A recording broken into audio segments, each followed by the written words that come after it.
meu povo, a gente vai fazer uma leitura aqui para ajudar vocês. No mesmo momento, eu também me ajudo, porque aquela palavra que eu prego para vocês ouvirem, eu também estou ouvindo a mesma palavra. Essa palavra que vocês vão ouvir é daqui de Apocalipse, capítulo 11, e verso 5. Então diz o seguinte: se alguém pretender causar-lhe dano, sai fogo da minha boca e devorará os inimigos. Sim, se alguém pretender causar-lhe dano, certamente deve morrer. Então, se cumpre a palavra que em outras partes da Bíblia diz o seguinte, que não deve aborrecer o crente. Se a pessoa aborrecer o crente, ele vai se aborrecer 5 vezes mais, é o que a Bíblia diz. Então, por isso a gente está fazendo essa leitura, para que vocês se ajudem.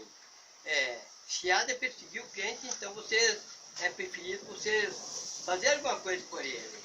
Porque aí a Bíblia é a boca de Deus falando. Quando alguém resolve pegar e usar com todo o amor, com toda a fé, isso aí eu me ajudo e ajudo vocês. E a gente está fazendo isso porque a gente quer obedecer o mandamento. Porque ele disse, ide e pregar o evangelho a toda criatura. Todo aquele que nele crê será salvo. Quem não crê já está condenado só porque não acreditou. Então procure acreditar. Se a tua fé é pouca, ore, peça mais fé para Deus, para que através da fé você possa acreditar. Hoje eu estou aqui com a minha Bíblia. Muitas vezes eu vim aqui, preguei com a Bíblia da minha filha, a Eloí. Mas hoje estou com a minha Bíblia, tanto faz usar dela como a minha, as palavras são as mesmas. Mas para que o Brasil inteiro possa conhecer, essa aqui é que eu uso. Então eu quero que vocês também procurem aos poucos. Alguns já está bem aprofundado, claro, com certeza, mas tem algum que nem começou. Se não começou, pode começar hoje. Mas não vai querer ler muitos versículos por dia, e daí você não vai gravar. Leia pouco.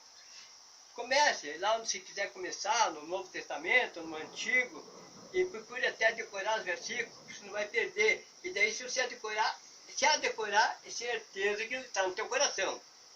Quando você decorar um versículo, é porque ele está no teu coração. Aí Deus está contigo. Aí se cumpre essa palavra. Se alguém tentar fazer o mal para você, é ele que vai receber, mas não precisa tu comprar revólver, nem faca, nem se armar para sair, deixe que ele faz a obra.